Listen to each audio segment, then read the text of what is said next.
All right, folks. Thank you for tuning in to another episode of Bucks of America podcast. I am your host, Jeff. I've been busy for the last couple of weeks here. Last week I was on a 5-day fishing trip to Lake Okoboji in Iowa. It's a massive spring-fed lake, and it's a trip that's been going on for 30 years. And I've been only been going part of it for the last couple of years, and it's been a group of guys that have been doing this for a very, very long time. And it's nice to be invited to such a welcoming group of guys, and it's just fun because it's the first trip in May is always about just having fun, getting out of the cabin and enjoy and getting out there and do some fishing. And this year happened to be very comfortable. We saw some warm temperatures. Normally we'll see cold ones, even some snow, and the potential up to 30 to 40 mile an hour wind gusts on the water. So I've been on the water dealing with anywhere between 3 to 4 foot swells. So it's definitely makes a man on you when you're dealing with those type of weather. But I'm glad to be live and back on here. This is the first podcast that I've gone live for a while, but this is pretty special. I have Robert here. He is the CEO of FishFin, which is a brand new app that has some very distinct features that nobody else really has in the market. Then I also have my good friend John from the Outlaw and the Bass Patrol Nation. Him and I have been friends since 2016, so it's nice to have him back on the podcast. Our podcast, his nice podcast was years ago when I did a trip down to Florida. Him and I had a chance to go out and go catch some largemouth. So that was a fun couple of days while I was out there. But this podcast isn't about me and John. It's actually about our good friend Robert here. And I want him to take it away and tell us about himself and his fishing career and what was his motivation behind FishFin. Yeah, so my name's Robert McCaslin, 15-year veteran. Currently working for a company that I can't say. No, it's Amazon. Just a regular old maintenance guy over here. But I created FishFin for a few different reasons. I got tired of seeing all of the different apps and missing a lot of the posts on Facebook, different groups that I was in down on the coast of Texas, a few kayak groups I was in down there. Wouldn't see a post, somebody would have something for sale, or somebody wants somebody to go fishing with them. 2 days later, I see it, and then the algorithms were just kind of screwy. Also had some friends that became fishing guides down there on the coast, and they were trying to find clients.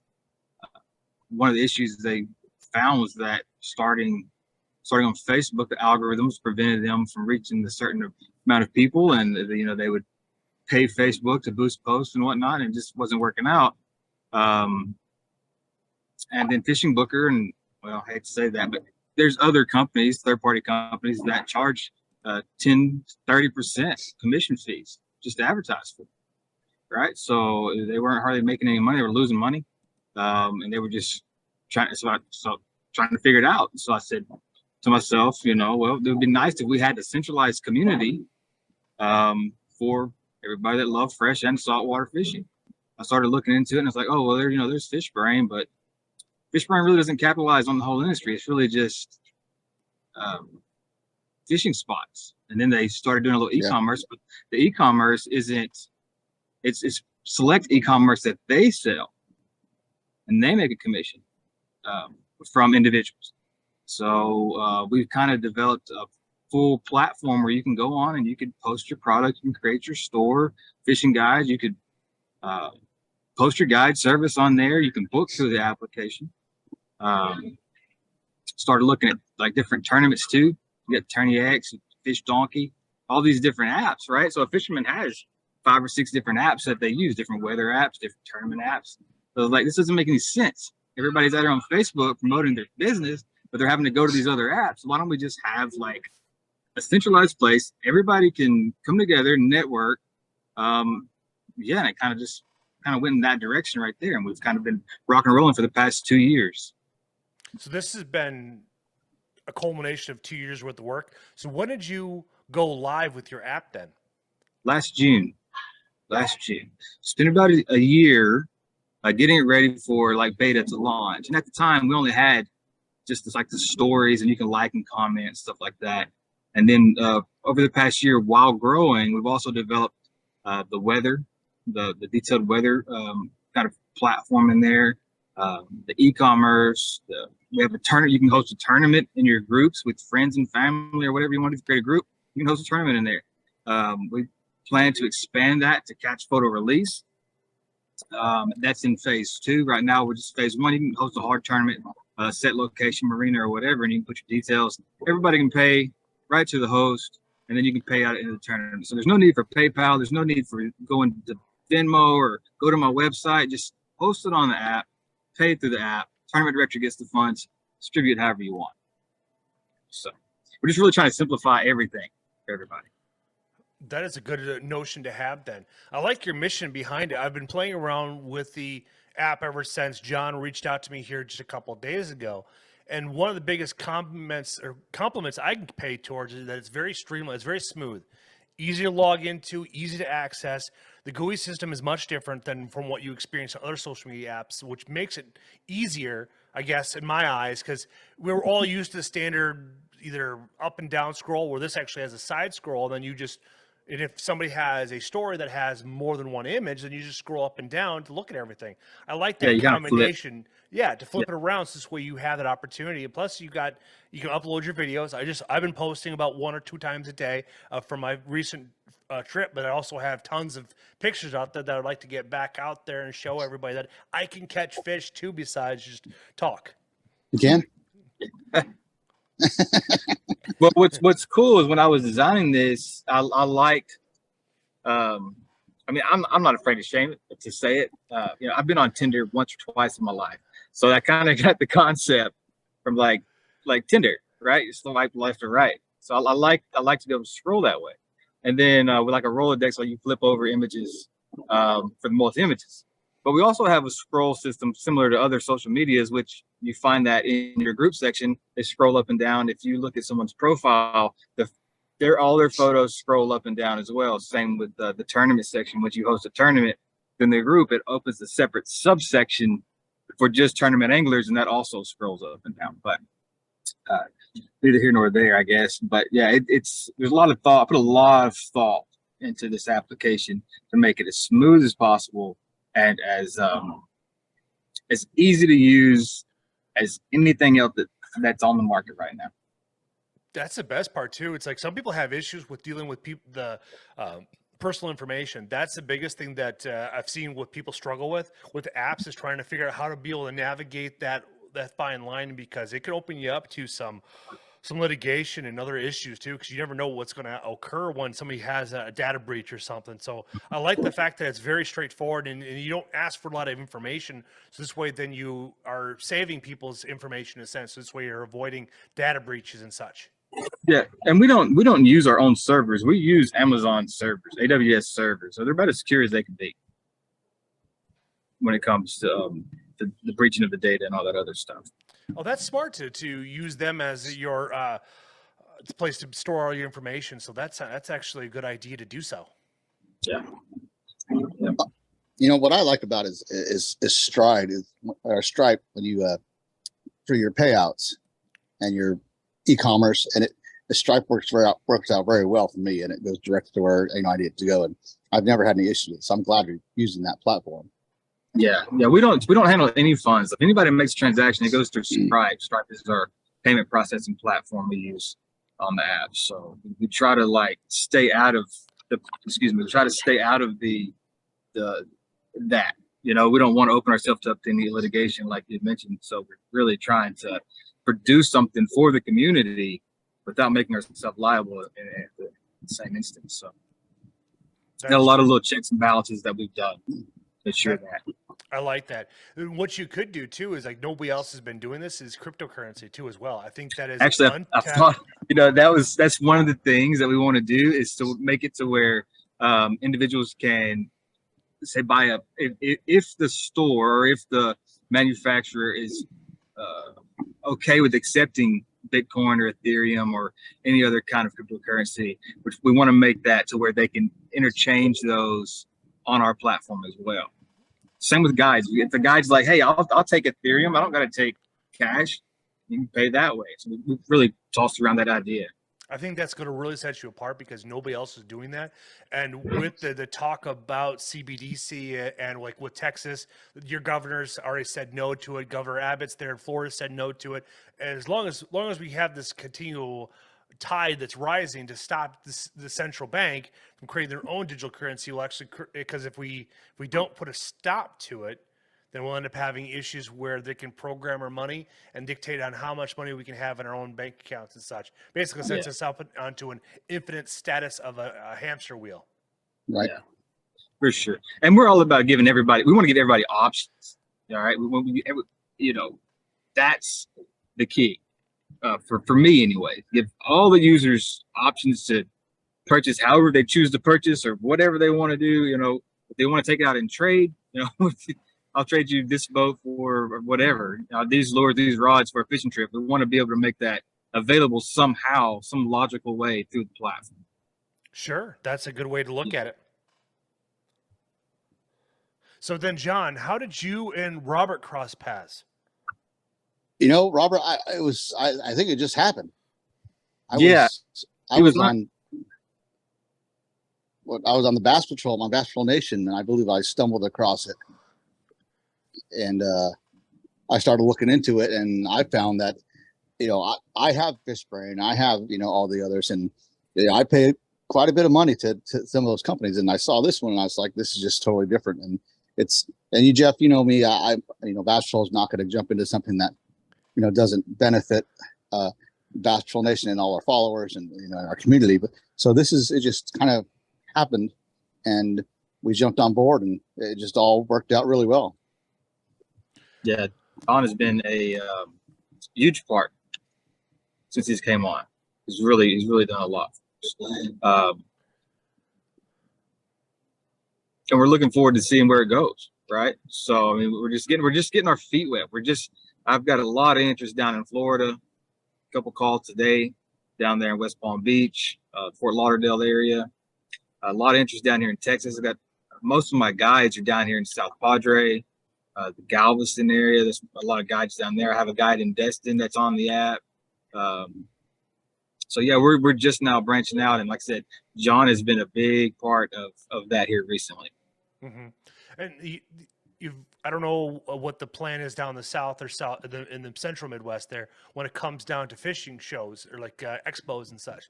I think that's where we're going to find a really big uptick in being able to meet and greet people there and having them sign up that way, because then you'll be able to have people sign up through it that way, and then they get exposed to it, then get their outfitters on there, because I think that right there is going to set everybody apart from was it Fish Bookers? FishBrain and Fishing Booker. Fishing Booker is just a third party. Yeah, it's a service, a booking service, like booking.com. Yes, exactly. Sweet. So then so John, what has your role been with FishFin then? What's your focus on? At first, it was just, you know, being involved in, you know, posting stuff and helping out. And also, you know, Robert came in and asked me if I wanted to take over the Southeast regional director position. And of course, I jumped on it because, you know, most of my tournaments I fished throughout my tournaments, you know, span has been here in the Southeast. We have a lot of sponsors down here, and I felt that, you know, with me being the director for the Southeast division, it'd be an amazing experience, and we can get a lot of people involved. We're actually come July, I'm going to take it to ICAST, and Robert's going to come with me, and we're going to see how it goes in a world-renowned fishing show, which is one of the biggest in, you know, in the world. Mm-hmm. And we're gonna jump on it and get some exposure and get some companies, and, you know, get the word out there. Yeah. And see how it expands from there. Oh, that's fantastic, man. I like the growth for it. So then, now are you guys doing influencer marketing, or how are you going to get the word of FishFin out there? What's been your fastest? What avenue has been your biggest traffic driver for you? So we've done some shows, right? We have 1,500 people on our app currently, active accounts, and we've done that in the past year. We've been to like 3 shows, a lot of Facebook, a lot of word of mouth, a lot of friends. I mean, I'm blessed to have such a good team, made up from different industry professionals. I've got a charter captain in South Padre that I hired for the regional director for the Southeast. Got a content creator down there. He's also a school teacher, but he loves to, he creates content. I got a guy that I ended up sponsoring last January when I was doing some marketing. We weren't really launched, but we were just marketing. He's drove in NASCAR for 2 races, and he drove a lot in the ARCA League. So, and I've got a lot of people that that know a lot of people, so to speak. So we were able to grow the way we did in the past year due to that, mainly. Because the shows, I'll tell you, man, we've been to the shows and people generally are like, what is this? I don't understand. It's just another fishing app. I'm like, no, you got to check it out. It's not another fishing app. It is the fishing app. So you don't need those 5. We're creating a space where you can just have one, right? So you don't have 10,000 notifications from 5 different apps or whatever. And when they see that, they're like, oh, okay, yeah, that's cool. And then, we had some people at first too. We didn't have a lot going on, but just like I said, we had our stories that you could do, and we had a log. You can log your fish, and that was really it. The first 300 people we had. So yeah, and now we're just really kind of hitting the ground running aggressively. I've got my team put in place. I got John, got Josh in the Northeast, and I have Captain Arturo in the Southwest and fishing in the Southwest. I got 2 more roles I got to fill, the Northwest and like the North Central region, which, maybe this year I'll find those people. But I want to put people all over that know other people, and they can talk about it and be interested in it and help grow it, right? So we want to grow this community outside of Mark Zuckerberg's platform. I mean, we're live right now, probably on Facebook. Sorry, Mark, but it is what it is, man. Your algorithms just are terrible, right? Yeah, you are correct on that. When I first started with building the brand of Bucks of America podcast on here, I had really good growth.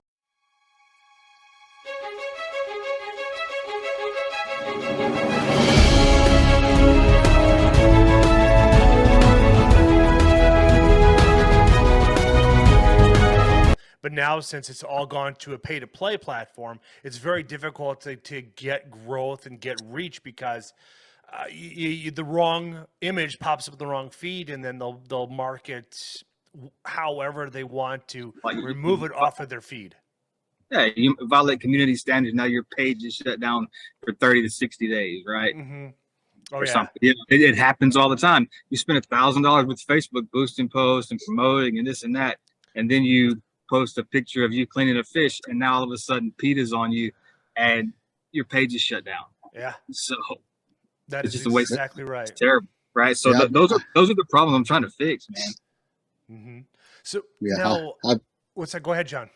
So I've been in Facebook jail many times. So Robert, now do you primarily just fish? Because obviously we're all outdoorsmen here, and this is an outdoors podcast. So do you fish? Do you hunt? Like, what is your main passion between the two? Because there's some guys that all they do is hunt. There's other guys that all they do is just fish. And then there's me that does both. No, I love to fish. I like flounder gigging, to be honest with you. And I like redfish. I like kayak fishing. I like shallow water, back in the marsh where you can't really get to. That's where you find some really cool. You really kind of find yourself too, because it's beautiful, man. It's absolutely beautiful, especially when you see that redfish and you see them the tail, and it's crazy. Oh, I completely understand it. Up here, it's like when you catch into a nice, bass is very common, but up north, like something that's very distinct to the up north, like as a pike or a crappie or even blue bluegills and such. But where I was fishing last weekend was over there at Okoboji, and one of the biggest fish we were catching was yellow bass. And yellow bass are they don't get very big. They probably get maybe 18 inches at the maximum for the growth size. And we were hammering. We got some big hogs this past weekend from it all. But when you fillet them off and such like that, the meat is very sweet and they're very easy to come through. But I think my go-to fish would be like perch, because perch is they're a miniature walleye. They're like a miniature walleye, but when it comes down to catching those, they're so delicate, because just like a crappie, it's like their mouths are so difficult to get the hook. And if you pull out too quickly, you just lost the opportunity to catch it. And when the perch are on, they're on, and when they're off, good luck. Unless you literally drop the jig right on top of their head. But what's cool though is like I'm kind of getting into offshore. Offshore is a whole different world, and I didn't even know that until I started the app. Right, like you go out 30 miles, they fish completely different. It's completely different. You have different depths. Certain fish swim at. I didn't even thought about that out there. Right, they have different ways to like troll. They'll troll and they'll pull the lures behind them, and if something hits, it'll jerk it off those troll lines. It's crazy. It's different. Oh, definitely. When I go out to Lake Michigan, we'll fish in bodies of water up to 500 feet deep, and I can't remember that there's a organization up there that I've actually, which I wanted to mention to you because it would be a good idea for when you get the Great Lakes in there. They have a sensor that they're buoys all across the Great Lakes, and what it does is it sends sensors all the way down to the bottom, but it registers every temperature, every single foot of the way up and the way to the bottom. So this way, then, if you're a salmon fisherman or trout, you actually know where they're at based off of the water temperature in the water column. Yeah, that's pretty cool. I think that'd be something to try and incorporate in there, Robert. I mean, for that region, I mean, maybe an info page or info on the announcements, something like that for those buoy markers. I mean, that'd be later on when we have more time to develop that. I think it'd be a real good idea. Yeah, that would be. I mean, we've tossed around the idea. We just don't know when we're going to do it, where every user can pretty much have their own fishing report on their profile. So if you follow someone and you know that they're fishing up there, you can follow their fishing report, so to speak. You don't necessarily have to. And we've tried to make our notifications too. So that's another big thing, is notification. There's multiple ways to get notified on the app. So we really want to dive deep into giving the users, okay, well, I don't want to be notified about a picture. I want to be notified about a comment. We want to really, I don't know what I'm trying to say. We want to really,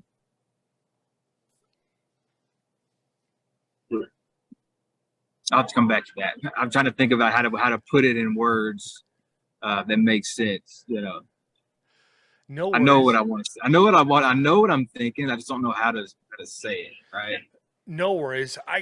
We can put that one in a pin on that one and circle back to it. But I want to. I have ADHD, man, so I kind of bounce. Right. I'll bounce.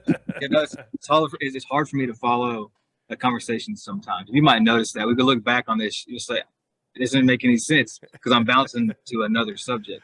Oh, I completely understand that. I have ADHD too as well. But one thing I recently discovered is that in high stressful scenarios, like whether you're in a violent situation or a car accident or something tragic or something is something that's going to increase your heart rate, people that have ADHD are able to deal with those stressful scenarios a little bit easier because now their elevation is right where they need to be, and they become very hyper focused on what's all going on around them. And that was just something that I experienced here. Like, here's a story for you guys. I don't even know if I told this to you, John. So this was New Year's Eve of 2017, I believe it was. Got off work early, and we're driving home. We lived in this apartment downtown La Crosse, and we get to this area called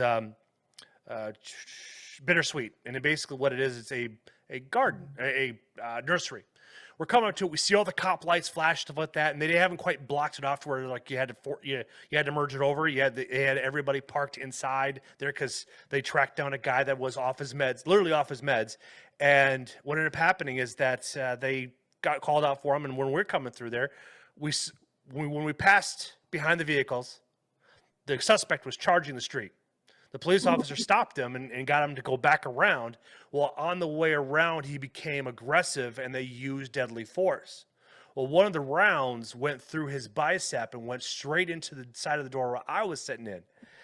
My wife, or girlfriend at the time, my wife now, was freaking out. The cop was freaking out because he was like, "Are you okay?" It's like, I'm fine. It's like I'm looking. I'm checking all the vitals. So it's like I'm setting literally shoulder width with the door. So it's like, well, because we had no idea where it impacted at. So it's like, of course, when you have that type of scenario happen, everything's just going a mile a minute, mile a second there.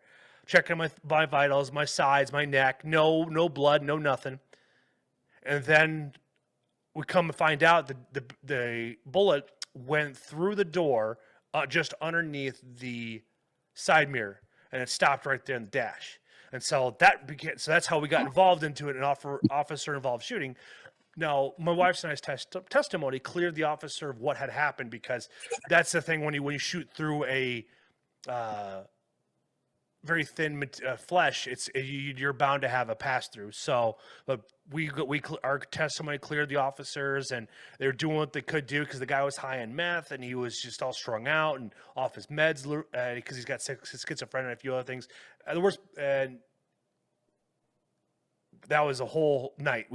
Our got off work at 9. Our day didn't end until 6 a.m. that day. So, John, Wow. you're familiar with that too. So you understand when it comes down to when you have a situation like this, it's like everything just kind of your life gets put on hold until the police get everything they need. So this way they can let you go and they can continue doing with their investigation. Yeah, it's stressful, very stressful. But I mean, situations like that are just, I mean, thank God they're far and few between for us, bystanders. But for anybody in law enforcement, they deal with that every day, and it's something that needs to be looked at. And people need to take into consideration these guys have a major job that they need to do. It's very trying. Mm-hmm. That is true. That's why, because your original foundation was when you were in Bethesda, when your ex-wife was in the service, stuff like you started Bass Patrol Nation to get people that were in the intensive ward that were about ready to leave the hospital. This was a couple years ago, that you would get them out fishing to help improve their morale and their mental health. Yeah, what it was is it was back in 2000. I'd say 12, 11, 10, 9, around there. My ex was stationed up in Bethesda, and we would actually see the hot loads come in from Landstuhl to Walter Reed. And we actually started working with Walter Reed and Boeing Air Force Base.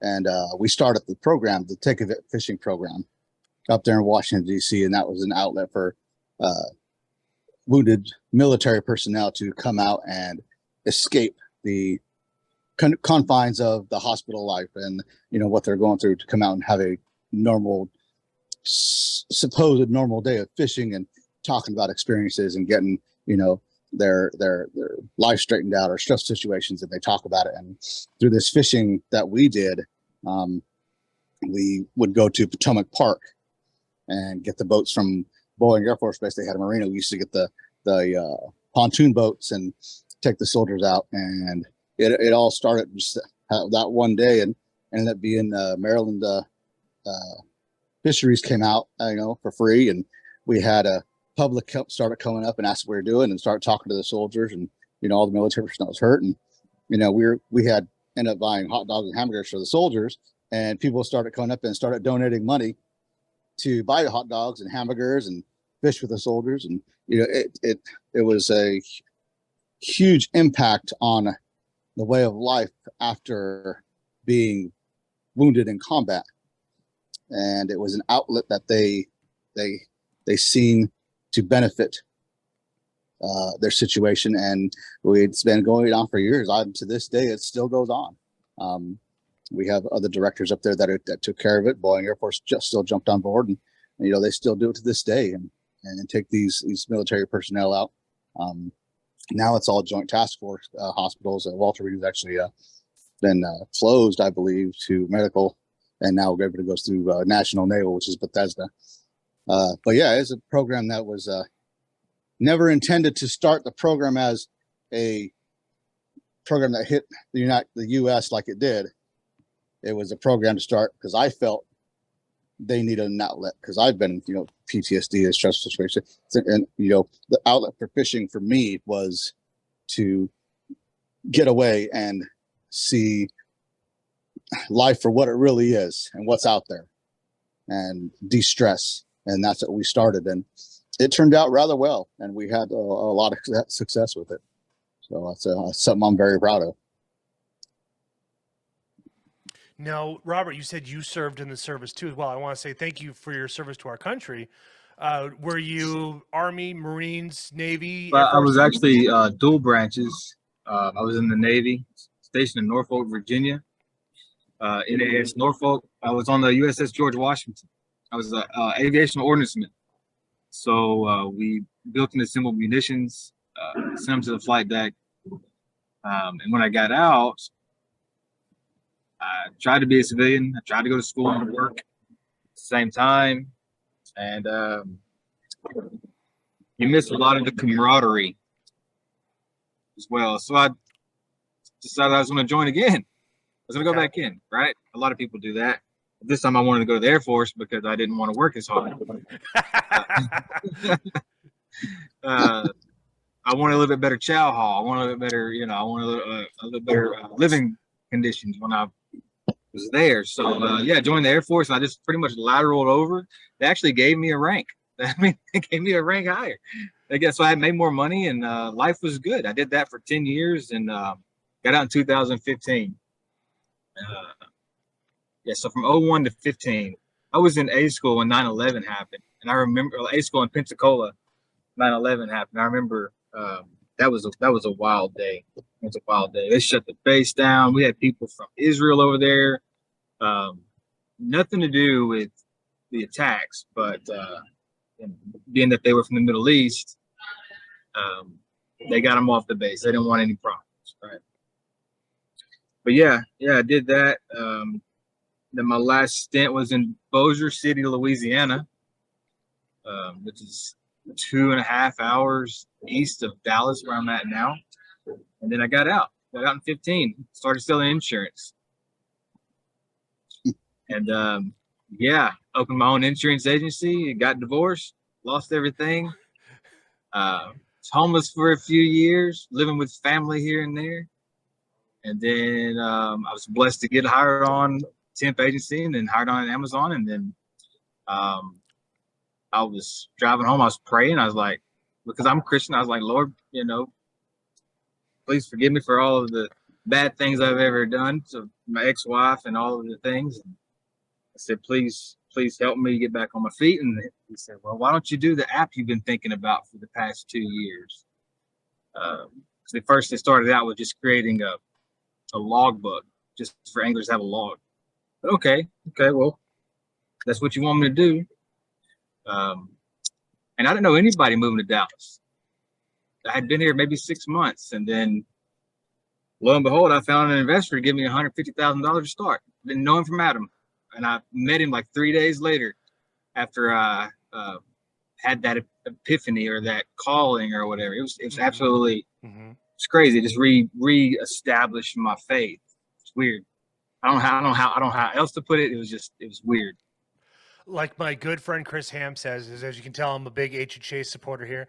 He says is that there's no coincidences, that God made it happen for an exact reason. And it's like, I always think that when good things happen to you, like when things like happen, like so randomly, it's like all the good karma that all the years you put into, all of a sudden, like the power of prayer is so amazing that you don't understand it, and it's like all you can do is sit back and rejoice and be humble about the whole aspect. Because during the last recession in '08, I was homeless too. I was homeless for about 8 months, and then I just had a random series of coincidences work out, or series of events that worked out in my situation to help keep me trajectory on this right here. And like, I have friends of mine that get confused or don't know where they need to go in life, and I tell them, you just pray on it, because you pray on it, you sleep on it, and if you're still not confident, pray on it, sleep on it some more, because the Lord will speak to you in some way.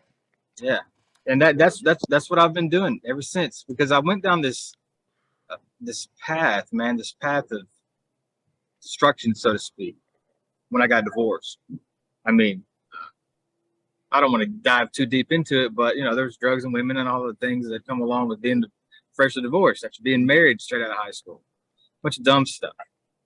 And I lost everything, and then I refound my faith, and it's I guess I was born again, and I think I was more aware of His presence at that time. I think it tells you, or you can learn from the Bible, that there are trials and tribulations, and supposedly they're there so you can reaffirm your faith. So I've done that. It's crazy, and it's all worked out from there, man. I mean, I've met John, right? I've met all the people involved.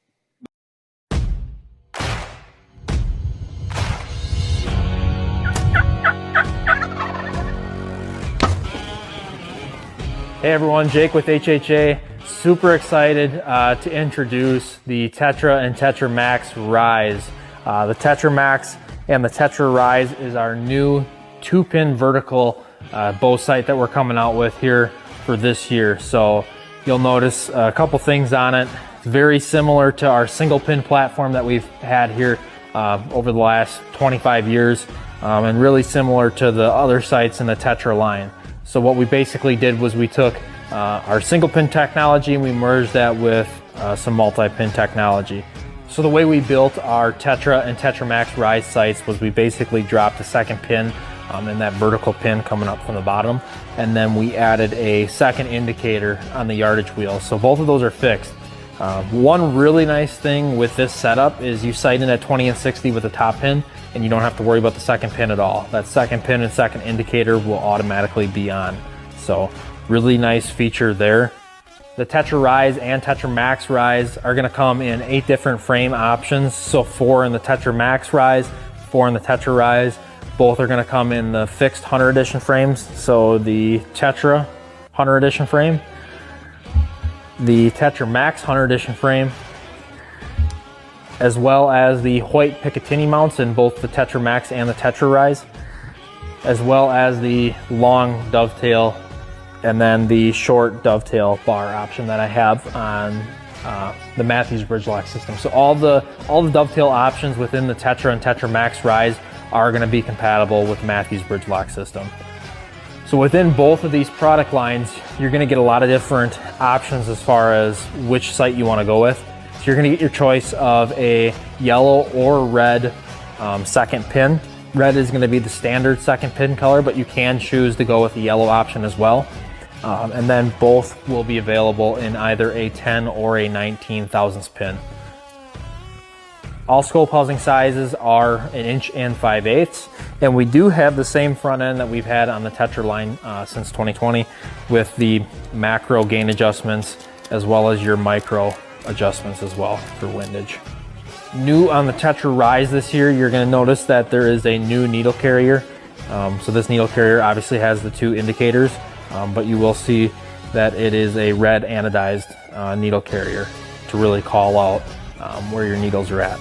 On the Tetra and Tetra Max Rise, we'll be able to achieve longer distances. So we have built the longest tape sets that we've ever offered in our company's history. So guys are going to be able to get out to 120, 130, 140, 150, and in some situations even farther depending on your arrow setup. It's just making sure that we're getting arrow clearance, but really nice feature to be able to just step out in the backyard or head out to the 3D course to shoot out to some of those longer distances. On the hunting side of things, this is one of the nicest hunting sites that we have ever built.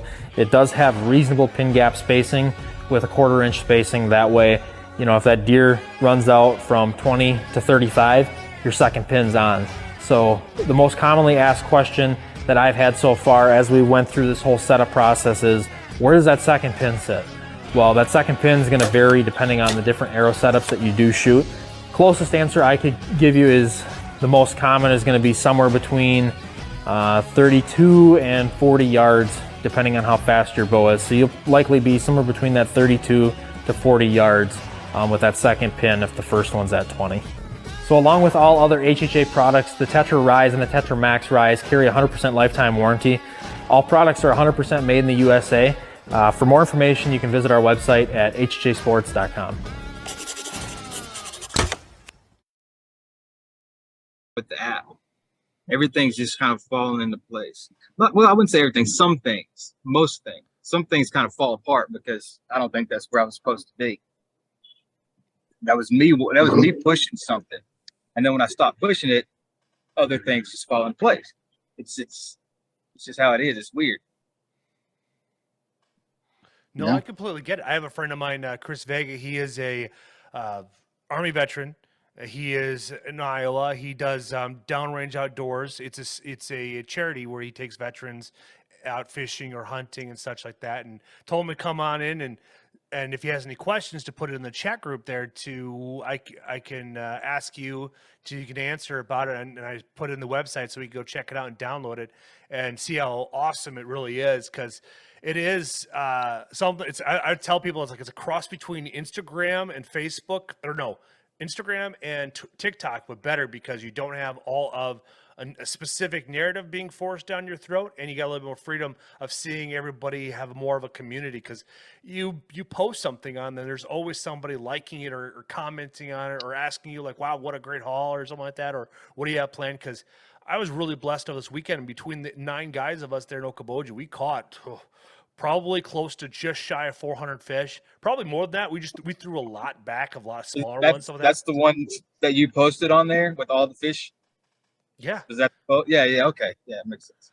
Yeah, it's really always nice to say like what people say, because like some people, you never know what's going to happen. So looks like Vegas someone's like, I'll make an account tonight and try it on my trip this weekend. So that's good. He's really outdoorsy. Really likes to get after it and be in the nature and stuff like that. It keeps him from going to the bar and doing dumb stuff, and it just kind of keeps him focused and on the right direction for his life. Yeah. Well, this next Friday we have our last big kind of build update, and that's going to be the in-app chat feature, so anglers can talk to one another outside of the comment section on a post. So that'll be out this Friday, and in that you'll be able to create a group chat. Within your group, you'll be able to message charter captains. You'll be able to message manufacturers of these products or whatever, and talk amongst yourself.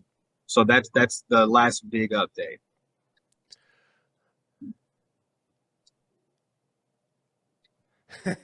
Doesn't keep you from doing dumb stuff. It just keeps you from going to jail. It's like that's a fair point. That's a fair point. Yeah. Been there a few times.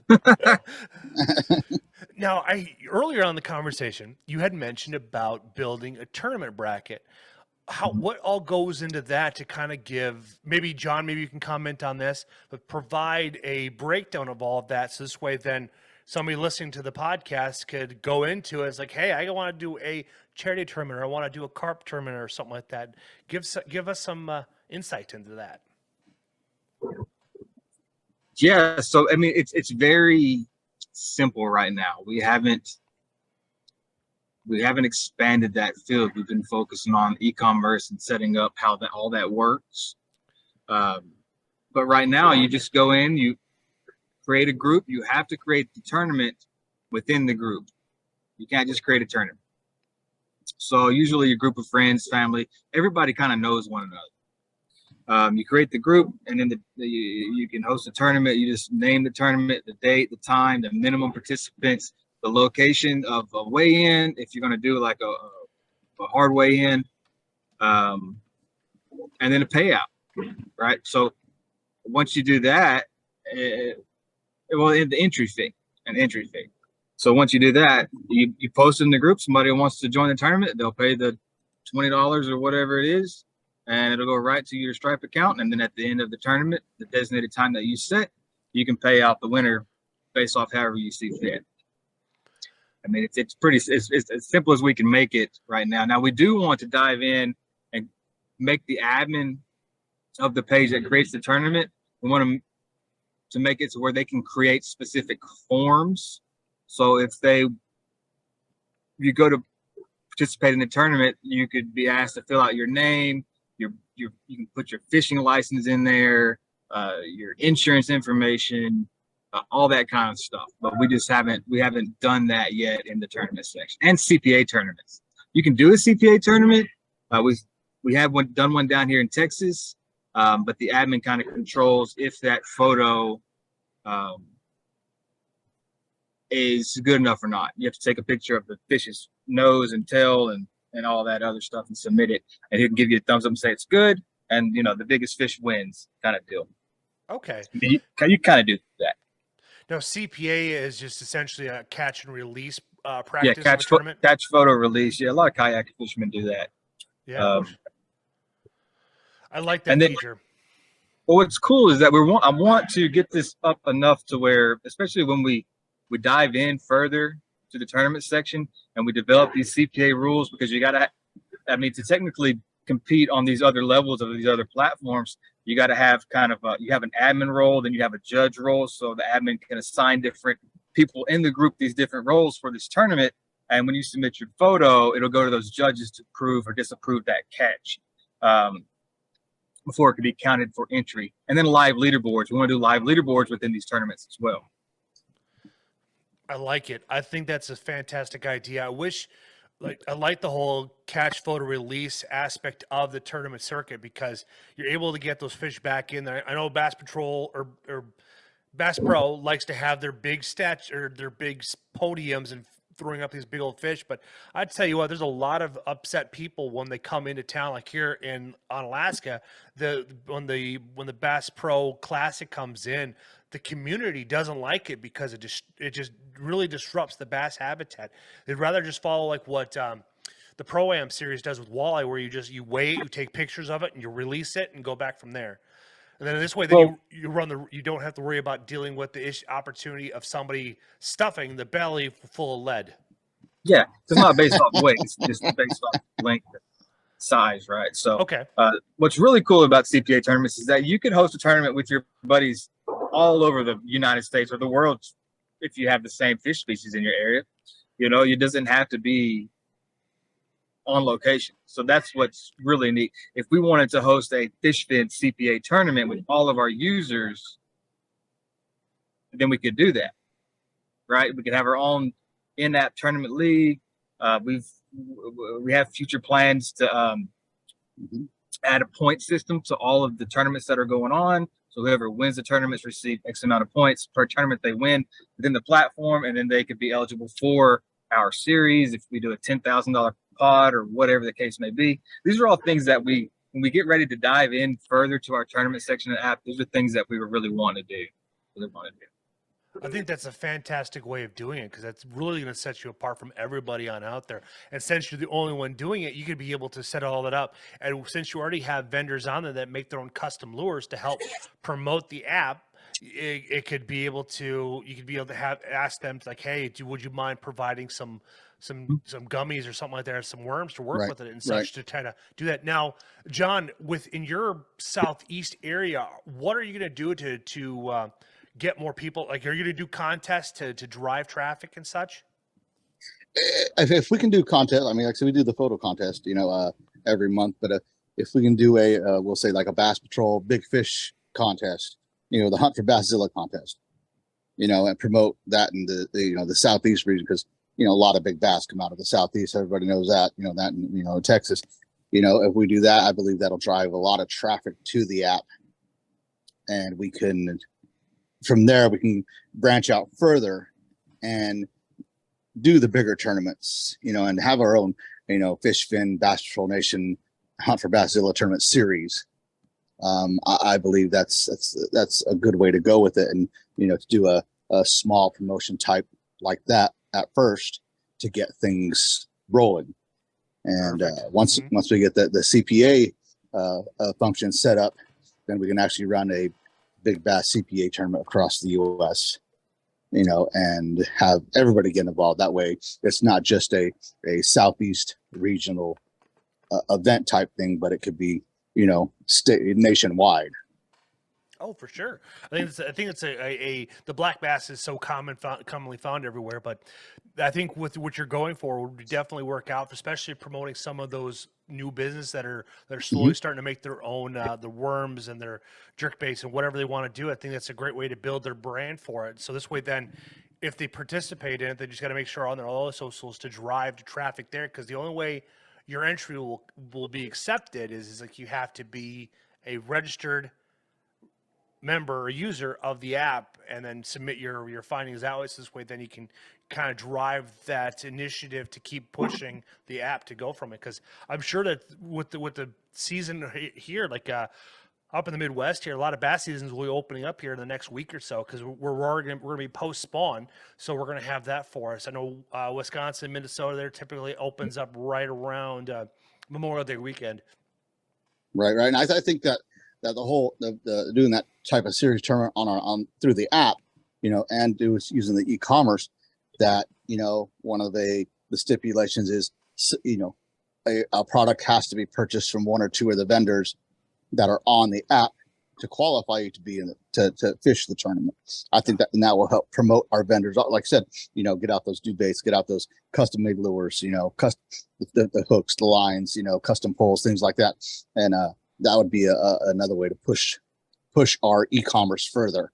I like that. That's actually something that's very innovative in order to you have to use their baits in order to be part of it. That's pretty cool. So this way, then, I like that. I like that idea, because then you can set up everything up prior to the date starting. So if you plan a tournament by the end of June, well, then everybody will have an opportunity to register, buy their products, and then either pre-fish and then get out there and get ready for when the day hits, and then you run either a 2-day event or 1-day event just to kind of get the excitement going. Because I think that's very original. Right, yeah. and with Robert, the good thing about Robert developing this app and about the e-commerce is Robert and the admin can see who's purchased what from who, on this app. So somebody can't come in and say, hey, oh yeah, I bought this and this from, say, Vector Hooks. I bought this from Bass Patrol Nation. I bought some from TR Taco. I bought these lures. Okay, well, let me look, and we can actually verify that people have actually bought from the store or bought through e-commerce, and that'd be a good way of showing that, okay, they did do it, and nobody's in there saying they did do it and trying to put one over on the tournament series or what have you, as far as that goes. I like it. I love it.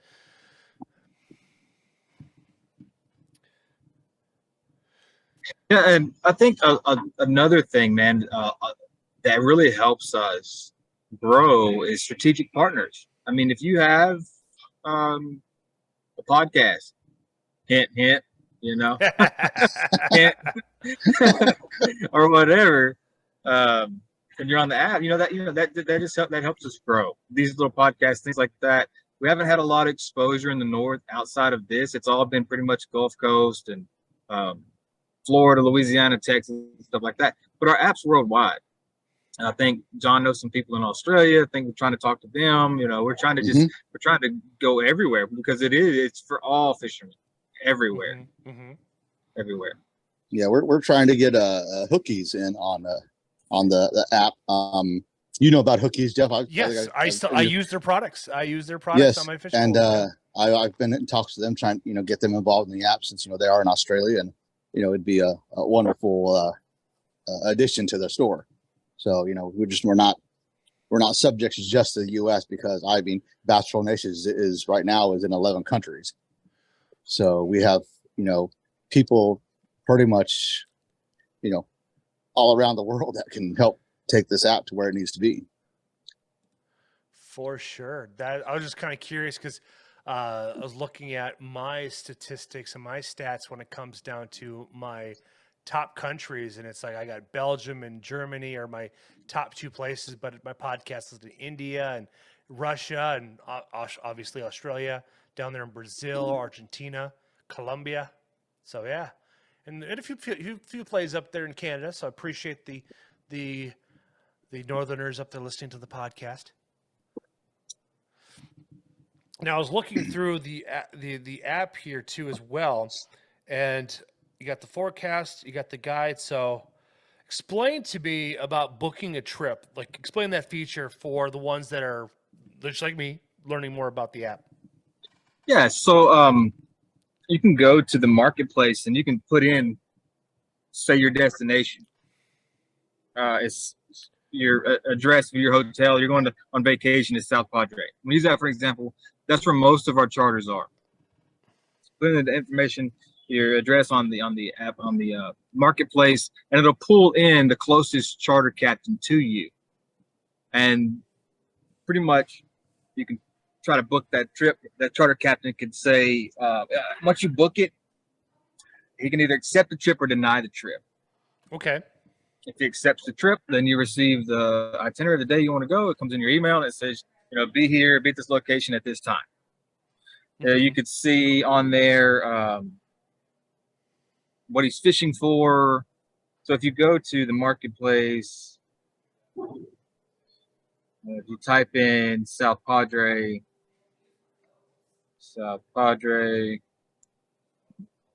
Island, I'll kind of just tell you exactly what it does. Click on one.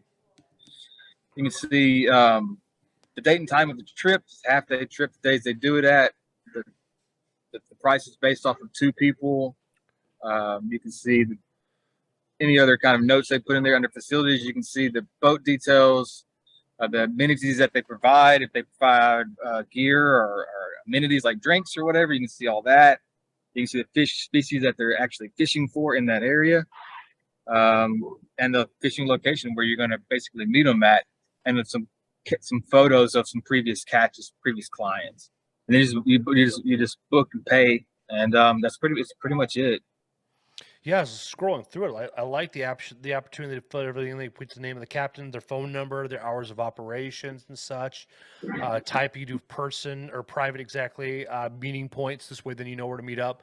Select your dates. You can put in the adults and children. So it's very streamlined, and it doesn't allow you to be overthink it. And plus, they got some grip and grins obviously as well. But then, like you mentioned, if you go into their facilities or into their fishing details, they have like one of them looking at right now. Here's a shout out to what's the name of the guy to Lure 'em In Fishing Guide. They're based out of Corpus Christi, Texas, and what they've done is they went ahead and they put the target alligator gar, flounder, black drum, redfish, sheepheads, speckled trout, along with spotted sea trout too. So that's really nice that they, like, if you're looking for a specific fish that you haven't caught yet, or you're looking for your personal best, talk about a good way to do it.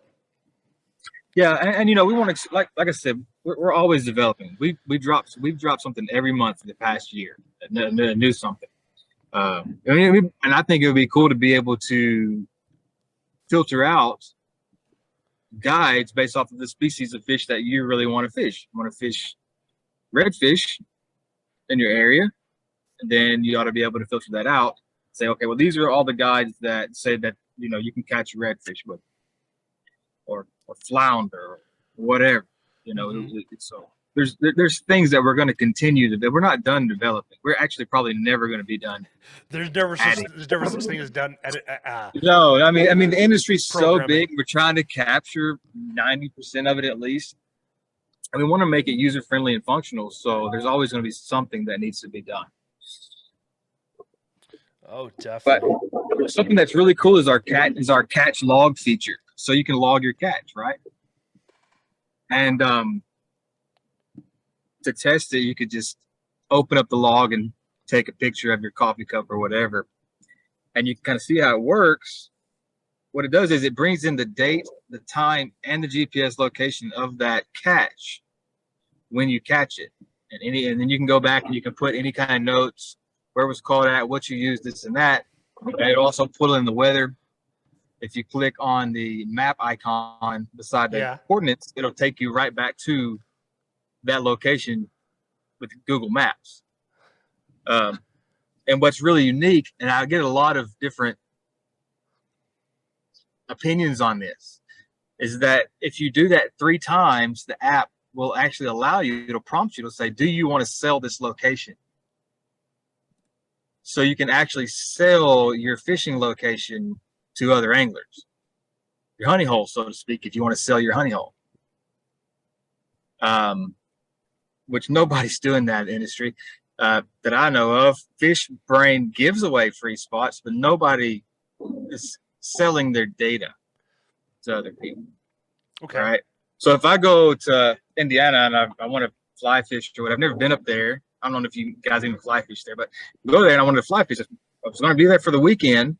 Instead of having to go get on Facebook and ask all these questions about what kind of gear, where to go, I can simply look on the app, and if there's a spot for sale, I can buy that spot for $50, $100, whatever, and I get the location and the images that was, the images of the fish that were actually caught there, the location, and everything that was used, along with the weather and all that other information.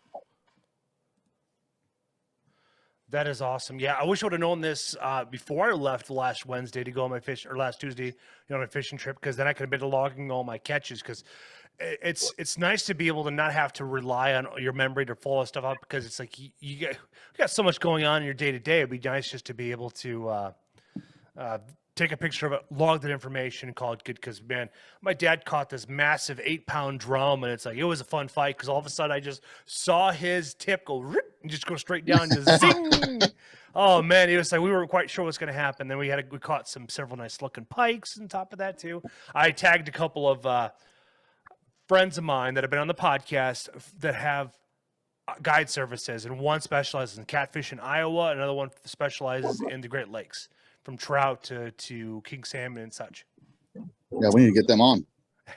Yeah, I mean, so by selling these spots, essentially a guide that might have spots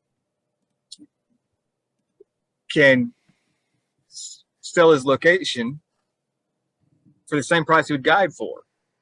Now, when you sell the spot, you don't actually sell it. The person who buys it or whatever, they don't keep it unless they go above and beyond and they actually drop a pin outside of the platform and make notes or whatever. We can't prevent 100% fraud, but you actually can sell that spot 3 times before you have to refish it to know that it's a valid location. This concept came because of FishBrain and how some of the data is corrupted with these free spots. Because you can go in and put what you call whatever, a flounder in Indiana, right? You can just make up whatever you want on FishBrain and put it up there and say I did this. Yeah, correct. Because I never trusted the pin drops there in FishBrain, because I know I lied. I'm not going to put my fishing spot on there. Yeah, not for free, right? Yeah, I mean, exactly. Right. And then somebody's always asking, "Hey, man, where'd you catch that?" Well, I'm not going to tell you, but I'll sell it to you. You got $200, I'll let you go fish it or whatever. And I think essentially that is you're basically, instead of buying a guided trip with somebody, you're buying a non-guided trip and still catching the same fish. You're basically you're buying yourself a trip to do yourself. Yeah. Just trying to help out, increase everybody's odds of catching a fish. Now you can post a free spot on there as well, but you have, to wait in order to do that, you can just go to your photo album and pick a fishing picture and pick a spot and say, I caught this fish there. Well, you can't sell those. You have to sell the hard, good data. Like, I caught this fish. It's in my log of this actual latitude and longitude, right? And you get a 15-yard perimeter around that spot. Okay. And that's what'll prompt, okay, you can do this. anyways, that's a very unique feature that we don't get a lot of people to use, as you could imagine. You know, nobody wants to sell their spots, but you can. And if you, I mean, you don't have to either. That's not public information unless you make it that way. True. Outside of that, your log's your log. You can always go back to it. Nobody's privy to that information unless you allow them to be. Oh, for sure. That's the nice thing about that, keeping that stuff secret. I can see, like, let's say we start this app starts this week, you get a young kid that fishes it for 40 years or fishes around the world for 40 years, and it's like, I'm retiring now, I want to pad my retirement. It's like, well, I'll sell my pins there in Florida, then Texas, and over there in Arizona and such. And I could see that becoming to where you're looking to retire. Ray Newberg is a world-renowned outdoorsman when it comes down to hunting and such, and he's got pins all over the place for white-tailed muleys and elk, and he's thought about like selling them, but also thought about giving these up for charity events. So this way, then other people can enjoy his public, because he only hunts public land. So this way, then you have the opportunity for anybody to gain access to that pin, to be able to put themselves on an animal. I think that feature, I think it would benefit tournament anglers per se, because, you get a tournament angler like myself, that goes out and fishes, Bass Opens, MLF, all these huge circuits, and you go, you do some great fishing, you place real well, you catch a big check, and you got a tournament angler that, just started, doesn't know the water, doesn't know what to do, has no idea what's, habitat, the bait, what colors, and you do this, and that those tournament anglers that are just starting can actually come and say, okay, this guy's a tournament angler, he's got a spot here that I can buy and go do my fishing and possibly catch me some good fish for a tournament. I mean, I don't know if, it's not illegal, so it's actually a kind of a buy at a pre-fished spot. Yeah, pretty much. So I think that's a huge benefit for tournament anglers just starting out. Well, it's something that we don't really capitalize on right now either. That's one of those hidden little features in the back, kind of like our SOS feature. A lot of people don't understand our SOS feature. I was going to bring that up. I'm not quite sure on that one either. So, like, if your wife had the application, she could follow you, and you can, let her follow you on the app, and she'll know where you're at. So if you go out deep water, she'll still be able to see you. If you could hit SOS, and it'll send an emergency text to the people that are following you. You have her, or if you have 100 people following you, everybody will get the text with your GPS location, so they can come help you, or whatever the case may be. Oh, that's pretty cool, because this past weekend, I think it's Saturday, mid-morning.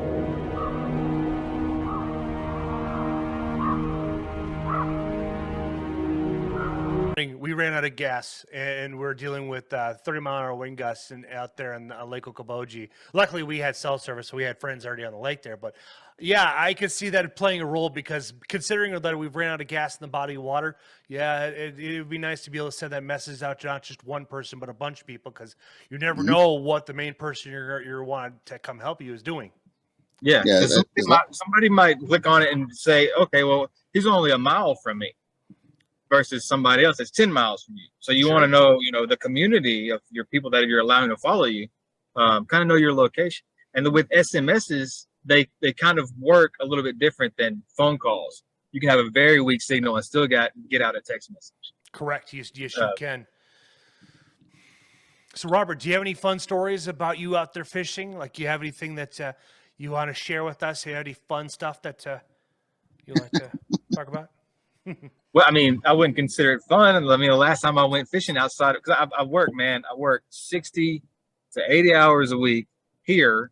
And then I make this app and I go to these shows. And then when I'm home with family and kids, we don't do a whole lot. But the last time we were able to go was last summer.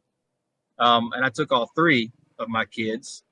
And like I said, I wouldn't say it's fun to have all 3 there. You have your little girl over there crying because she can't catch anything. And then your oldest boy over there crying because he can't catch anything. And then your middle child's catching everything. So you're like, you just, you can't win. You can't win. You can't win. So, but no, I mean, I don't really have time to do much of anything at this point in my life. You know, one thing after the next. Oh, Like I said, prior to this, I was homeless. I didn't do a lot of fishing when I was homeless. Didn't do a lot of fishing when I was homeless either. So yeah, it is what it is. Mm-hmm. Do you have any heartwarming stories that you want to share over the last few years? I mean, John's probably going to be more of your man for this right now. My past pretty much 10 years have been a train wreck up until 3 years ago when I started doing this. All right, understandable. Yeah. I know. I had a friend of mine that was in the army during when they went over the litter box the first few years, and he said he even got a chance to do some fishing in some of what's that? Hussein, some of his private ponds at some of his big mansion, luxurious areas and stuff. So you shared a couple of stories. But John, man, you got your youngest daughter is on 2 feet. She's catching fish, man. What do you got going on? You got any stories for us? Man, I got stories for days. I mean, it's heartwarming stories. He's, a lot of my heartwarming stories come from when we were fishing with military personnel or fallen officers' families. We were fishing at Rodman Reservoir here in Florida, and we had some fallen officers' families and kids and whatnot, and we were out there fishing around, and these kids would, they're in turmoil. Families are just struggling with trying to do things to be happy and get their life going. And I took these kids out, and the expression on their faces when they had no worries but catching that fish, and they haul in that fish for the first time, and I get pretty emotional about this because it's very touching. And they catch this fish or bass or a catfish or a bluegill brim for the first time on these adventures, and they look up at you like you're the hero of their life, but these kids, they've been through so much, and it's the biggest thing I've seen is when a little boy, he caught a fish and he held the fish up and said, hey, look, Dad, Dad was killed in the line of duty. So it's that's what does it for me and Bass Patrol Nation. It's very touching and heartwarming to see that we could take these individuals and families and make a difference and bring a little bit more peace, and happiness into their life. I love it. I love it. I wish I would have had that when I was a child, to be honest with you. I mean, I grew up out in the country in Northeast Texas on the border of Texas and Arkansas. And I really didn't have like a dad around to help me do that kind of stuff with me. So your organization would have been great. But it's a podunk town, and we didn't have nothing like that. So I appreciate everything you do because I know those kids could really use it. Yeah, and like I said, us growing up as kids, there wasn't a day that I didn't fall in the water. I went fishing with my father. I mean, it's my father would bring extra change of clothes because he knew exactly as soon as we stepped foot on that bank that we were going in. Me and my brother, it's either him or me.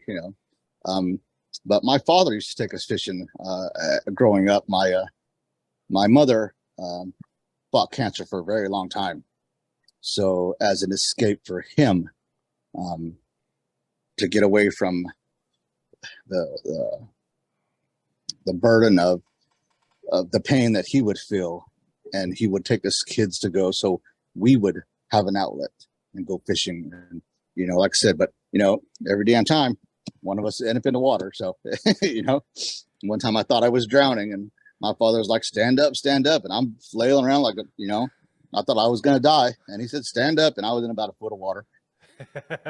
Yeah. So so that's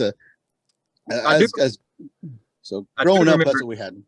I do remember going with my grandmother a few times, and she would always tell me, "Be quiet, you're going to spook the fish." Well, I always, and I even told my kids that. I was like, "You got to be quiet." It's something that I always thought. But come to find out, that's not true. They just wanted me to shut up. Pretty much. Yeah. Pretty much. It works too, because it's like, you know, all of a sudden you're the person you're with, the one you're looking up to, catches a fish. Is like, see, and it reinforces like you were quiet. So it's like, look, we're catching fish now. Right. Oh man, I don't think my dad ever pulled that on me when we were younger, but nowadays, like we'll just this past weekend, we got to him and I fished every single day, and man, it's just amazing, and that everything worked out together for the weekend. And then we got October. We're going back out there again for a 5-day trip. So October is always weird because it's either gorgeous or just downright garbage. Where we're dealing with snow or rain, cold, like where the high is like 40, and you have to bring all the extra warm insulation for you so you can be able to survive. Yeah, I'm peeling right now. It's like you can't really see it on the computer, but man, we got fried Wednesday, and typically him and I get him sun shirts because it's like he blisters when it gets sunny outside, and we didn't put them on. We just we were the first ones there, got everything unloaded, and then it's like, let's go fishing. So we just took off, and then yeah, I'm peeling right now the whole 9. I didn't realize it got that hot up there. It was just the first day. We get up to we can get up to the hundreds. Average is usually in the mid 90s, but with 100% humidity, so it's just nuts. It's absolutely horrible. Terrible. Yeah. Yep. It's just like fishing in Florida, man. It's you have to get out there at sunrise, and you're pretty much done around 10 or 11 o'clock in the morning because the water's too warm and the fishing shut off, and you're pretty much done for the rest of the day unless you're fishing deep water, and then you have the opportunity to sit out there. I was telling my friend Vega, because he asked me what he wanted to do. It's like, well, if you go fishing for catfishing, that's at least an all-day event, 24-hour event, so you can drink, get drunk, sober up, and go home and still have a good day. That's true catfishing.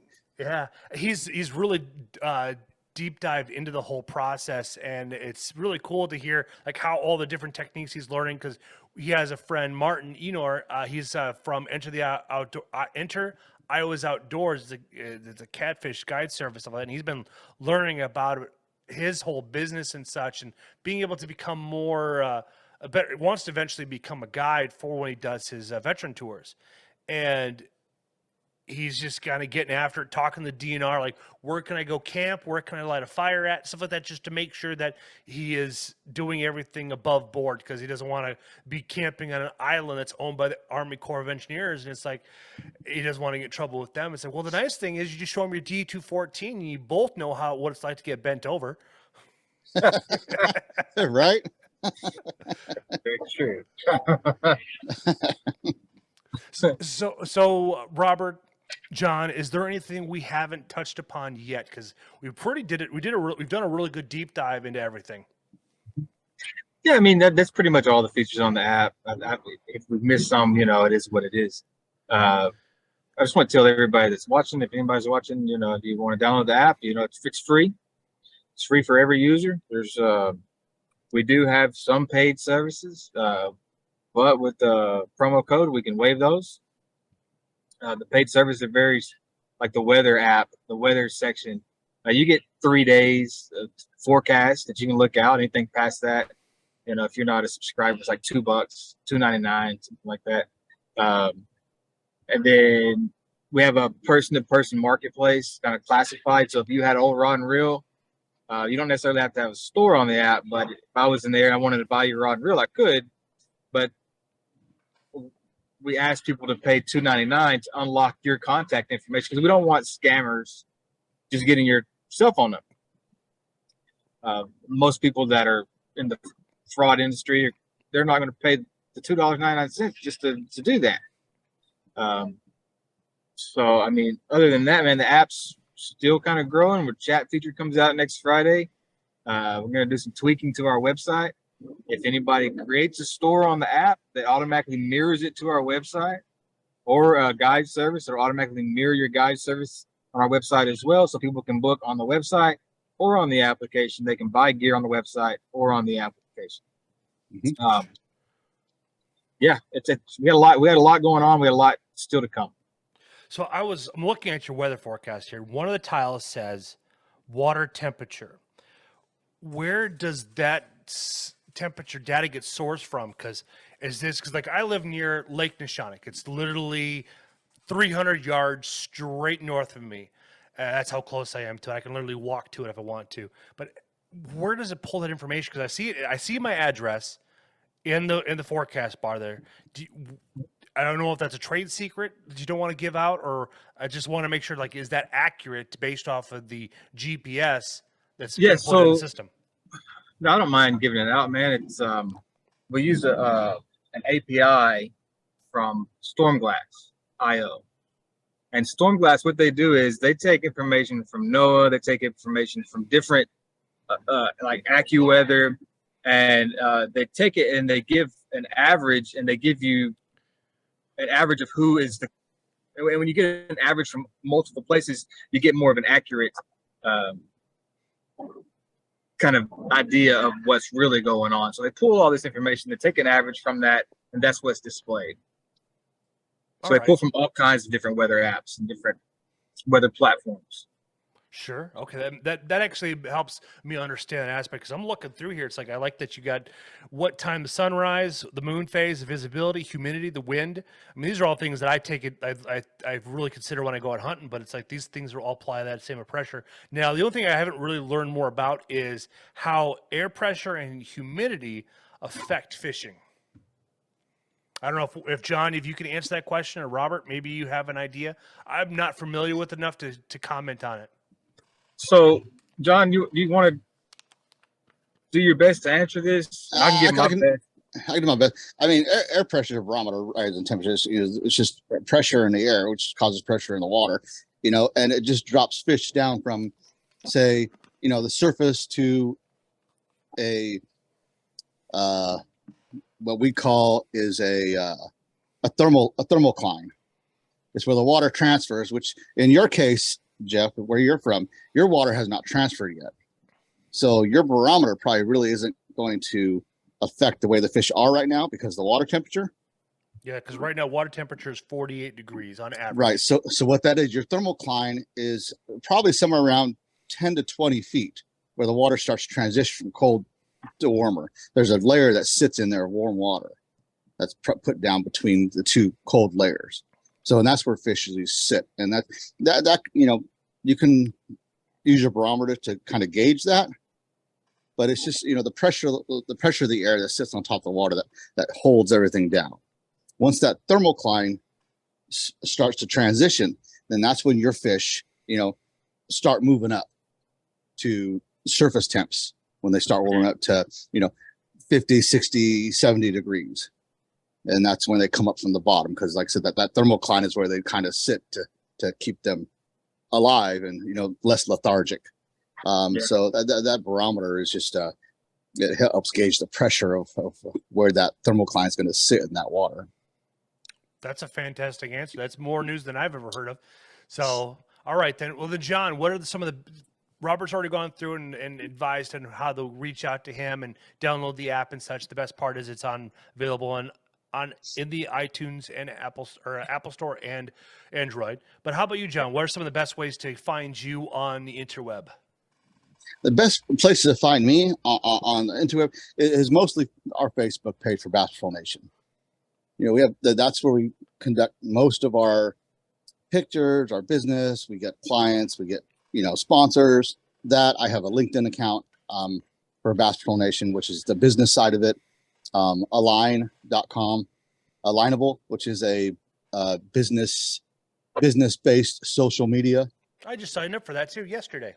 Alignable, yes. Yeah. I've been on Alignable for a while, and it puts you in the class with business perspective as far as funding, as far as reaching out to people, media, social media efforts, stuff that you can build website designs. We're doing a website now. It's actually going to incorporate Outlaw Motorsports and Bass Pro Nation together.